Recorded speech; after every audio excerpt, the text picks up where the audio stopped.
Sa loob ng campus, hindi lamang kaalaman ang natutunan. Dito rin nahuhubog ang pagkatao.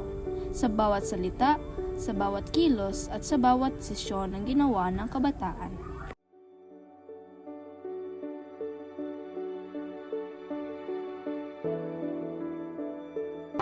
Hindi ko talaga sa mga plastic. Dapat hindi ka sa sarili mo at sa iba. Oo, tama. Mahalaga talaga ang pag-iingat.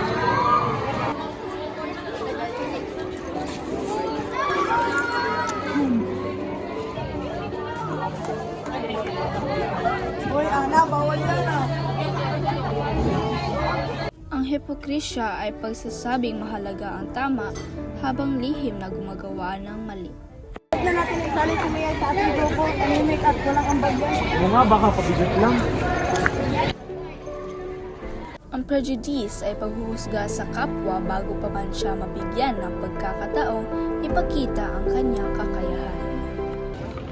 Hala, sinong nakasira nito? Kailangan nating aminin para maayos agad. Hindi ako yan. Wala ako rito kanina. Ang pagsisinungaling ay pagtatago ng katotohanan upang makaiwas sa problema. Ngunit mas lalo lamang nitong pinapabigat ang konsensya. Sandali lang naman para matapos agad. Hindi mo ikalarangal ang tagumpay. Nagdala ka.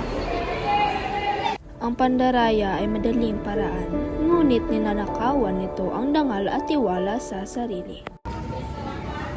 Narinig niyo ba? Si Mia yung namanit lang pagkakasin. Talaga ba? Kaya pala tahimik. Ang paninira ay salitang mabilis kumalat, ngunit malalim ang sugat na iniwan sa damdamin ng kapwa. Sabi ni Marco, tutulungan daw tayo ngayon. Akala namin tutulong ka. Pasensya na, may iba pa akong gagawin. Next time na lang. Ang hindi pagtupad sa pangako ay unti-unting sumisira sa tiwala, kahit sa simpleng usapan lamang. Sa loob ng campus, maraming aral ang natutunan sa labas ng silid-aralan. Sa salita at gawa, ang katotohanan ang dapat piliin, sapagkat dito nagsimula ang tunay na pagbabago.